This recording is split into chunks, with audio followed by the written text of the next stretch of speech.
Hey everyone, in this video we will talk about the iterator functions in Power BI and then we'll create our first iterator function. So let's just start. So an iterator function is a type of function that performs calculations on each row of a table and then aggregates the result of those calculations.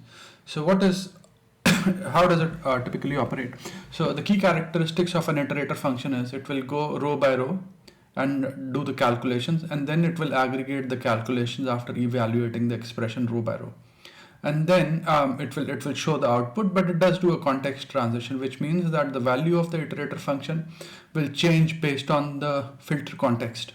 So if in case you change it to a particular year, the iterator context will change, so it will only show the value for that particular year. So let's just have a quick look. So in this one, we'll just go through, so this one's just an example. So we'll use the aggregates function. So the format is you provide the table and then you provide the expression. So for that table, it will go through each row and evaluate the expression. And then that's how it will give you the values. So I'll skip out of this and we'll go into Power BI. So I'll just create a new page.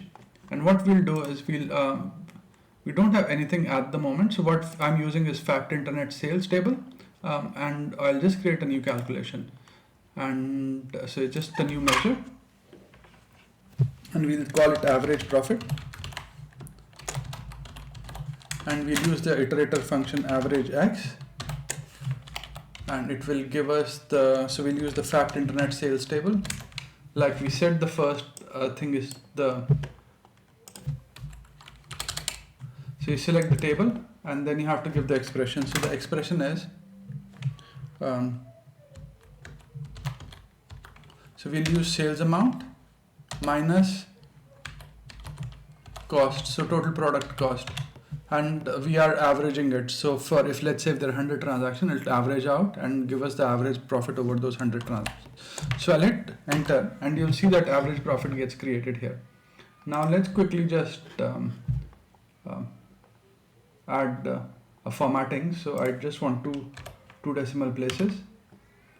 So it's formatted. Yeah, and what I'll do is I'll create a card quickly. So let's just create a card and then bring this average profit in. And you can see that for the average profit across all transactions is 200.02. Now, if let's say you wanted to check on due date, so we could add a filter on due date. So I'll just quickly bring that in and I'll add the due date.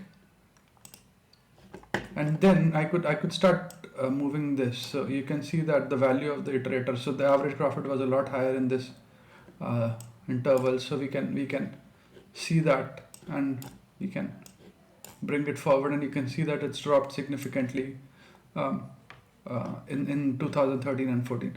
So in this video, what we've covered is how to use an iterator function. So an iterator function typically follows a pattern of it has the iterator function name, the table name, and then the expression.